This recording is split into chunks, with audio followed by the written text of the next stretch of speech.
पढ़ेंगे। पिछली कक्षा में हमने धनुष भंग को 3 वीडियो में समाप्त कर दिया है। वीडियो हमने छोटा रखा है बच्चों, कि जब भी आपको समय मिले फटाफट आप सुन लीजिए, उसको स्पीड को बढ़ाकर बहुत कम समय में, और ध्यान से बस सुनने पर फोकस करिए। अगर आप बार बार सुनते रहेंगे तो आपके दिमाग में बैठ जाएगी चीज़ें। और अब हम इस क्लास में वन पथ पर पढ़ेंगे। तुलसीदास जी द्वारा रचित ये सवैया है बच्चों, बड़ा ही मनोहर ये पंक्ति है और ये सवैया है। आपको पढ़ के बड़ा ही आनंद आने वाला है। तो आइए बच्चों। पुरते निकसी रघुवीर वधूधर धीर दय मग में डगदय, झलकी भर भी भाल कनी जल की पुट सूख गए मधुरा धरवय। और फिर बूझती हैं चली चलनो कब केतिक पर्ण कुटी करिहों की तुह, और तिये की लखी आतुरता पिए की अखियां आती चारु चली जल चुए। तो बच्चों यहाँ पर अब हम इसके भावार्थ को समझते हैं। कहती हैं कि पुरते निकसी रघुवीर वधु धर धीर दय मग में डगद्वय। जब श्री राम जी, और अब यहाँ पर वन पथ पर तो आप अच्छी तरह से समझ ही रहे हैं बच्चों कि ये माता सीता और श्री राम जी और लक्ष्मण जी के वनवास के समय का चित्रण किया है तुलसीदास जी ने। तो जब ये माता सीता पुरते अर्थात ये श्रृंगबेरपुर, यहाँ पर बच्चों पुरते जो है ये श्रृंगबेरपुर को दर्शाता है। क्योंकि अगर हम यहाँ पर अयोध्या लेते हैं बच्चों, अगर हम यहाँ पर अयोध्या लेते हैं तो इससे क्या होगा कि माता सीता तुरंत अयोध्या से निकलते ही थोड़ी थक जाएंगी और कहेंगी कि अब पर्णकुटी कहाँ बनाएंगे। तो यहाँ पर हम पुरते का अर्थ यहाँ पर होगा श्रृंगबेरपुर। जब माता अयोध्या से सब लोग चलते हैं, श्री राम जी और लक्ष्मण जी माता सीता के साथ, तो यहाँ पर श्रृंगबेरपुर आके विश्राम करते हैं। फिर जब वहाँ से चलते हैं तब माता सीता बीच में प्रश्न कर रही हैं। तो बच्चों यहाँ का चित्रण है। आइए हम इस भाव को समझते हैं और बड़े ही ध्यान से सुनिएगा बच्चों। तो इसमें कह रही हैं कि जैसे ही माता सीता श्री राम और लक्ष्मण जी के साथ अयोध्यापुरी अर्थात यहाँ पर अयोध्यापुरी से निकलती हैं तो बड़े धैर्य के साथ मार्ग में अपने दोनों कदम रखती हुई चली जा रही हैं। फिर आगे जब श्रृंगबेरपुर से चलती हैं तब वहाँ पहुँचते ही माता कुछ कदम चलती हैं तो उनके माथे पर पसीना आने लगता है। जैसे यहाँ पर देखो बच्चों,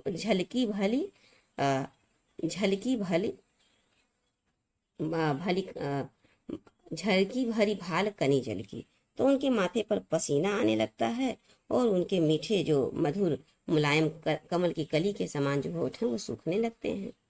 फिर आगे पूछती हैं कि फिर बूझती हैं चलिनो अब केतिक पर्णकुटी करिहों की तुह। फिर कहती हैं कि भैया लक्ष्मण, माता सीता पूछ रही कि भैया लक्ष्मण, और श्री राम जी से पूछ रहे कि नाथ अब कितना दूर चलना है और पत्ते की कुटिया कहाँ बनाएंगे। फिर इतना पूछते ही माता के इतना पूछते ही तिये की लखी आतुरता पिए की अखियां अतिचारी चली जल चुए। तो इतना पूछते ही माता की ती अर्थात पत्नी की आतुरता व्याकुलता को देखकर श्री राम जी के भी आंखों में जल टपकने लगते हैं। अर्थात माता सीता के कष्ट को देखकर श्री राम जी बहुत दुखी होते हैं। तो बच्चों ये भावार्थ है। अब एक बार फिर से इसको दोहरा लेते हैं। कहती हैं कि जैसे ही माता सीता जब श्रृंगबेरपुर से आगे निकलती हैं तो कुछ ही दूर चलती हैं उनके माथे पर पसीना आने लगता है। तो अब वो पूछ रही हैं कि मतलब उनके होठ सूखने लगते हैं और व्याकुल होने लगती हैं, क्योंकि कभी पहले चूंकि वो रानी थी, कभी 2 कदम आगे नहीं चलती थी। जब भी कहीं जाना होता था तो पालकी से जाती थी, और अब ये भाग्य की विडंबना देखिए कि माता सीता को पैदल चलना पड़ रहा है। तो अब ये जा रही हैं तो पूछ रही हैं फिर मार्ग में कि भैया अब कुछ ही दूर गई तो थोड़ा थक गई। तो फिर मार्ग में पूछ रही कि भैया लखन, अब ये कुटिया आप लोग यहाँ कहाँ तक चलना है और कुटिया आप कहाँ बनाएंगे। तो इतना सुनते ही माता के इतना प्रश्न करने पर श्री राम जी बड़ा व्याकुल और दुखी होते हैं उनकी व्याकुलता आतुरता को देखकर। इस प्रकार से बच्चों इसका भावार्थ है। और अब यहाँ पर प्रश्न आपसे बन सकता है। देखिए ये सब चीज़ों पर फोकस किया कीजिए जब प्रश्न की बात आए। तो यहाँ पर प्रश्न बन सकता है कि बच्चों अलंकार कौन सा है। तो आप ध्यान दीजिए यहाँ पर। देखिए यहाँ पर धर धीर, ध्यान दे रहे हैं ना बच्चों। धर धीर हो गया आपका, भाल भारी भाल हो गया, चारु चली हो गया। इस प्रकार से जो सब वर्णों की पुनरावृत्ति होती है, अर्थात कोई भी वर्ण जब एक से अधिक बार आए तो उसको क्या हम कहेंगे, तो उसको अनुप्रास अलंकार कहते हैं। आपने पढ़ा ही होगा, और नहीं पढ़ा है तो हम आने वाले समय में आपको बहुत भली भांति सबको पढ़ाएंगे, समझाएंगे। तो इसमें पूछा जाए कि इसमें कौन सा अलंकार है, तो आप बताएंगे अनुप्रास अलंकार है। और रस की बात आ जाए तब आप श्रृंगार रस की बात करेंगे। इसमें श्रृंगार रस है, या आप शांत रस भी कर देंगे तो भी सही रहेगा। और छंद की बात हो तो यहाँ पर ये सवैया है। क्या है बच्चों, ये तुलसीदास जी द्वारा रचित सवैया है। अब देखिए इसमें एक दो प्रश्न और देख लीजिए क्या बन सकता है। इसमें ये पूछ सकता है प्रश्न कि मार्ग में कौन जा रहे थे, तब आप क्या कहेंगे, माता श्री राम जी, लक्ष्मण जी और माता सीता जा रहे थे। अब फिर कोई प्रश्न पूछ ले, नेक्स्ट प्रश्न कि जैसे कुटिया बनाने की बात कौन पूछ रहा था, तो कौन पूछ रहा था, चलनो अब कित अब केतिक और पर्ण कुटी करियों की तो ये माता सीता पूछ रही थी। आप इसको लेक्चर को ध्यान से सुनेंगे तो आपके दिमाग में बैठा रहेगा।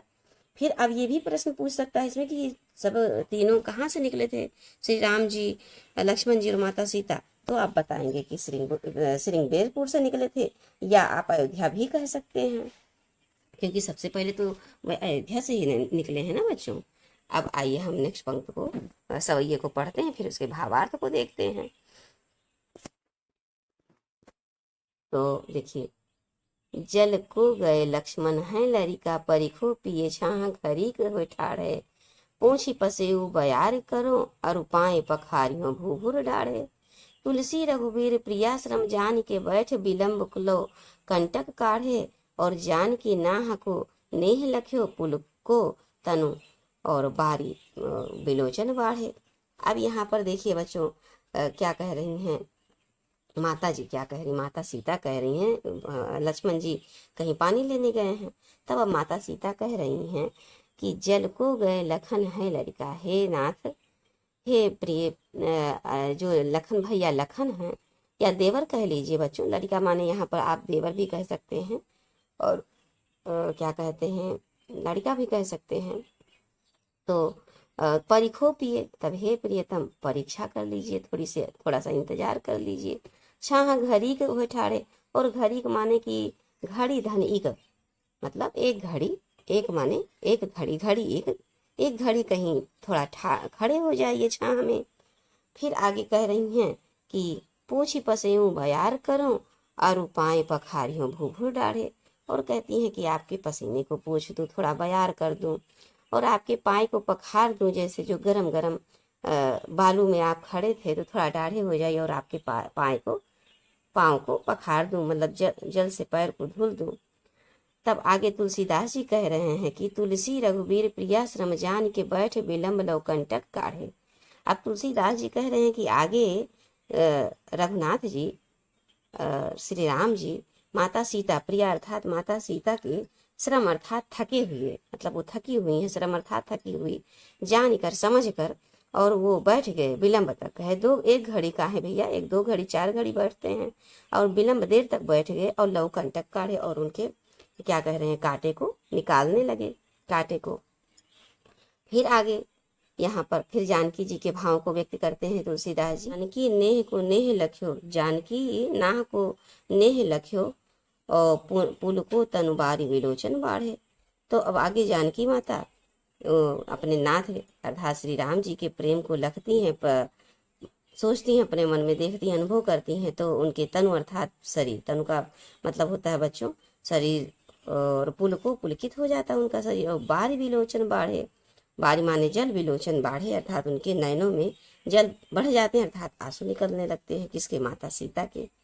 तो बच्चों इस भाव को आप समझ गए होंगे, एक बार आपको फिर दोहरा देते हैं कि जब लक्ष्मण जी पानी लेने जाते हैं तो माता सीता कहती हैं कि लक्ष्मण बाप भैया जो लड़का हैं, जो देवर हैं, वो पानी लेने गए हैं नाथ, तो आप थोड़ा परीक्षा कर लीजिए, और कहीं छां में एक घड़ी ठाड़ हो जाइए, मैं आपके पसीने को पोंछ देती हूँ, और फिर उसके बाद में पाए पखार देती हूँ, जो गरम गरम बालू में आप खड़े हुए हैं, भूभुर माने जो गरम बालू की मिट्टी होती है, तो खड़े हुए हैं, तो उसमें मैं आपके पैर पखार देती हूँ। फिर आगे तुलसीदास जी कहते हैं कि श्रीनाथ रघुनाथ जी जब माता सीता के थकान को समझ जाते हैं, तो वो कहते हैं एक दो घड़ी क्यों रुकेंगे भैया, देर तक थोड़ा रुकते हैं, और कांटे निकालने लगते हैं माता सीता के पैर से। फिर जानकी इतना प्रेम, उनके प्रेम को देखकर, उनका शरीर पुलकित हो जाता और उनके मतलब आंखों में आंसू निकलने लगते हैं।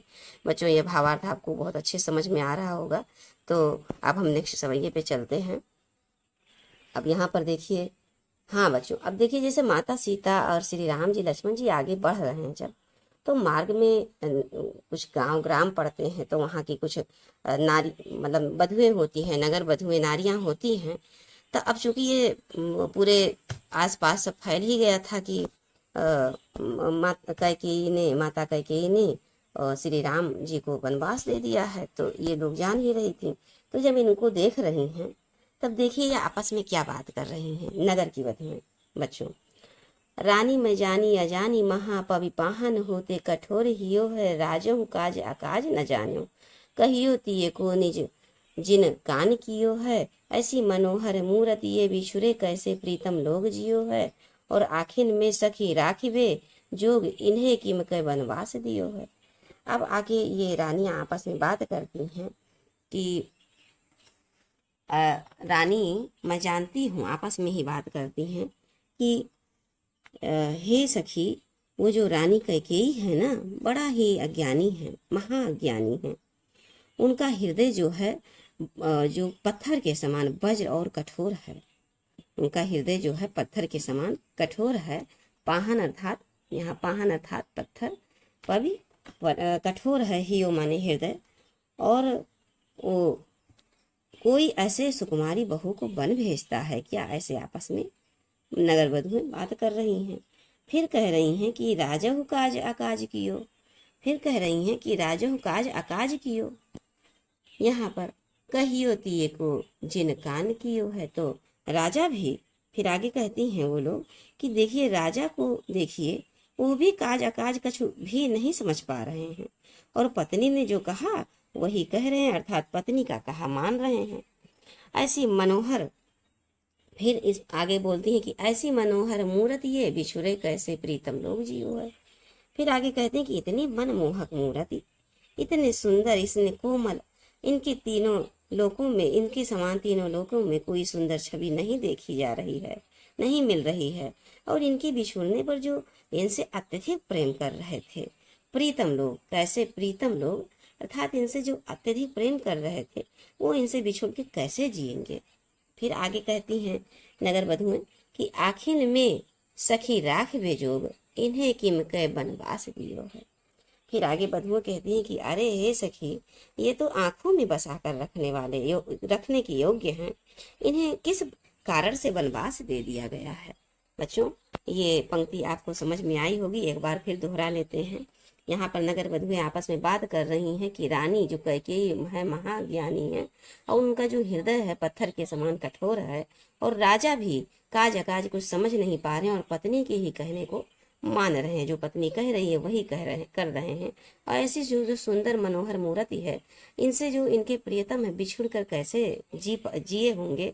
और फिर आगे कहती है कि ये तो तब आंखों में बसाने वाले हैं, इनको कैसे वनवास दे दिया गया है। तो बच्चों, ये नगर बधुओं का ही संवाद है, तुलसीदास जी ने रचा है। और फिर नेक्स्ट में आइए, फिर यहाँ पर भी बच्चों नगर बधुओं के बारे में ही कहा गया है। जब आगे फिर माता सीता, श्री राम जी, लक्ष्मण जी आगे वन में फिर आगे बढ़ते हैं, तब देखिए फिर क्या कह रहे हैं नगर बधुएं। शीस जटा उर बाहु विशाल बिलोचन, लाल तिरिछी से भौहें तुन सरासन बान धरे, तुलसी बन मार्ग में सुठ सोहें, सादर बारह बार सुभाए चिते तुम त्यों, हमरो मन मोई हैं, और पूछत ग्राम बधु सियसु कहो सांवर से सखी रावर को है। तो आइए बच्चों, हम इसके भावार्थ को समझ लेते हैं। यहाँ पर कह रही हैं नगर बधुएं कि शीस जटा उर बाहु विशाल बिलोचन, लाल तिरिछी से भौहें। आगे मार्ग में सीता जब जा रही हैं, तब फिर गांव की बधुएं पूछ रही हैं कि जिनके शीश पर जटा है और हृदय कोमल और बाहु जो है विशाल है, और जिनके जो नेत्र हैं वो लाल और भौहें जो तिरछी हैं। और आगे फिर कहती हैं कि तून सरासन बान धरे, तुलसी बन मार्ग में सुठ सोए। फिर तुलसीदास जी कह रहे हैं कि नगर बधुएं कह रही हैं कि ये जो तरकस तूरीण बाण धारण किए हुए हैं, वो और वन में बड़ा शोभित, वन मार्ग में बड़ा भली भांति सुशोभित हो रहे हैं। वन में भली भांति सुशोभित हो रहे हैं। आगे फिर नगर बधुए कह रही कि सादर बारंबार सुभाए जीते तुम त्यों हमरो मन मोही है। तो फिर आगे नगर बधुए कह रही हैं कि बड़े आदर के साथ उनके स्वभाव को देखकर हमारे चित्त में वो मानो हमारे अंतरात्मा में वो बैठ गए हैं और हमारे मन को मोह रहे हैं। ऐसा भाव नगर की बधुएं व्यक्त कर रही हैं। फिर आगे भी कुछ प्रश्न कर रही हैं। अब माता सीता से पूछ रही हैं कि पूछत ग्राम बधू सिए सो कहो सांवरे से सखी रावरे को है। फिर माता सीता से पूछ रही हैं कि ये जो हे सखी, ये जो सांवरे सांवरे से है ना, वो आपके कौन लगते हैं।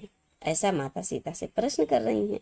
तो अब देखिए माता सीता क्या उत्तर दे रही हैं बच्चों। नेक्स्ट सवैया में हम, ये अंतिम सवैया भी है और बड़ा ही सुंदर मनोरम सवैया है। इसको ध्यान पूर्वक बच्चों एकाग्रचित होकर सुनिएगा, आपके दिमाग में एकदम से बैठ जाएगा। तो आगे हम बच्चों इसको पढ़ते हैं। सुनि सुंदर बैन सुधा रस साने सयानी है जान की जानी भली तिरछे करि नैन सैन तिन्हें समुझाए कछु मुस्काए चली तुलसी तही अवसर सोहे सभे अवलोकति लोचन लाहु अली और अनुराग तड़ाग में भानु उदय बिगसी मनो मंजुल कंज अली। अब बच्चों आइए हम इसके भावार्थ को समझ लेते हैं। अंतिम पंक्ति है, पूरे ध्यान से इसको समझिएगा। अब देखिए कह रही हैं सुन सुंदर बैन सुधा रस साने सयानी है जानकी जानी भली। अब यहाँ पर जो नगर बधुएं माता सीता से प्रश्न कर रही हैं, वो उनके कानों में जब पड़ा तो मानो कि कोई अमृत भरा शब्द सुन रही हैं। उनके शब्दों को सुनकर माता सीता समझ गई और फिर उनके शब्दों को, चूंकि माता सीता होशियार हैं, सयानी हैं, बुद्धिमान हैं, तो वो समझ गई कि ये सब क्या जानना चाहती हैं। तब आके फिर कहती हैं कि तिरछे करी दय, अब माता सीता का ये है संकेत कि तिरछे करी नैन दैसैन तिन्हें समुझाए कछु मुस्काए चली। यहाँ पर सैन का अर्थ होगा बच्चों मतलब इशारा करना या संकेत देना। नैन को तिरछे करके, तिरछे करी नैनों को तिरछा करके इशारा करती हैं और उनको कुछ समझा करके, मतलब कुछ समझाती हैं और फिर आगे मुस्कुराते हुए आगे बढ़ी चली जा रही हैं। फिर आगे तुलसी तेहि अवसर सोहे सभे अवलोकति लोचन लाहु अली। अब आगे तुलसीदास जी कहते हैं कि नगर बधुएं ऐसे अवसर पे कह रही हैं कि तुलसीदास जी कह रहे हैं कि तेहि अवसर, उसी अवसर पे ऐसे सब शोभित हो रहे हैं मानो नगर बधुएं अपने नयन होने का सुख प्राप्त कर रही हैं। लोचन लाहु अली, अपने नयन होने का वो आनंद प्राप्त कर रही हैं। फिर आगे पंक्ति में बच्चों अनुराग तड़ाग में भानु उदय बिगसी मनो मंजुल कंज कली। फिर आगे यहाँ पर जैसे ही, अब फिर तुलसीदास जी कह रहे हैं कि जैसे मानो अनुराग रूपी सरोवर में, मतलब अनुराग अर्थात प्रेम रूपी सरोवर में भगवान राम रूपी सूर्य के उदित होने से उनके मन के कमल रूपी कलियां खिल गईं। किनके? नगर बधुओं के कमल रूपी कलियां खिल गई हैं। तो बच्चों ये भावार्थ एक बार फिर समझ लेते हैं कि जब माता सीता से नगर बधुएं प्रश्न करती हैं तो उनके जो शब्द हैं उनको अमृत भरे हुए लगते हैं माता सीता को, और वो बुद्धिमान है, समझ जाती हैं कि ये क्या पूछना चाहती हैं। तो अपने नैनों को तिरछा करके संकेत करते हुए कुछ समझा देती हैं और फिर आगे मुस्कुराते हुए चली जाती हैं। तुलसीदास जी कहते हैं कि इस अवसर पर बहुत ही सुशोभित हो रहे हैं और नगर बधुएं अपने नयन होने का ये सुख प्राप्त कर रही हैं, बहुत आनंद महसूस कर रही हैं वहाँ की नारियाँ। और फिर कह रहे हैं तुलसीदास जी कि जैसे अनुराग रूपी जो सरोवर है, प्रेम रूपी सरोवर है, जब भगवान रूपी सूर्य वहाँ पर उदित होते हैं तो उनके जो मन है, किनके? नगर बधुओं के जो मन के कमल रूपी कलियां हैं वो खिल उठती हैं। तो बच्चों ये पंक्ति आपको बहुत अच्छे से समझ में आई होगी और ये तुलसीदास द्वारा रचित कविता अयोध्या कांड से लिया गया है, कवितावली के अयोध्या कांड से लिया गया है। बच्चों यहाँ पर प्रश्न पूछ सकता है, कोई भी पंक्ति देके जब प्रश्न पूछे कि ये किस भाषा में है, इंपॉर्टेंट प्रश्न है ये बच्चों, तो अब यहाँ पर ब्रज भाषा कहेंगे, क्योंकि ये कवितावली है और तुलसीदास जी ने कवितावली को ब्रज भाषा में लिखा है। वहीं पर अगर आप धनुष भंग की किसी पंक्ति को देकर भाषा पूछे तो आप क्या लगाएंगे बच्चों? चूंकि वो श्री राम चरित मानस के बालकांड से है और आप जानते हो कि श्री राम जी ने तुलसीदास जी ने श्री रामचरित मानस को अवधी भाषा में लिखा है, तो वहाँ पर अवधी भाषा लिखेंगे आप। तो बच्चों ये बहुत अच्छे से, हमें पूरा विश्वास है कि आपको ये वीडियो बहुत अच्छे समझ में आ रहा है। इसको 2 से 3 बार आप निरंतर सुनते रहिएगा, स्पीड बढ़ा लीजिएगा और फिर एग्जाम के समय में सुन लीजिएगा। और कुछ इसमें एक दो पंक्ति जो आपको लगे कि ये महत्वपूर्ण है, उसको आप भावार्थ के साथ लिख लीजिए। प्लस जब हम एग्जाम आएगा 2 महीने पहले से आपको निरंतर प्रश्न उत्तर इतना प्रैक्टिस करा देंगे कि आप से कोई भी प्रश्न छूटेगा नहीं परीक्षा का। तो बच्चों अब हम वीडियो यहीं पर समाप्त करते हैं। नेक्स्ट पंक्ति में हम इससे संबंधित कुछ प्रश्न लेके आएंगे। जय हिंद बच्चों।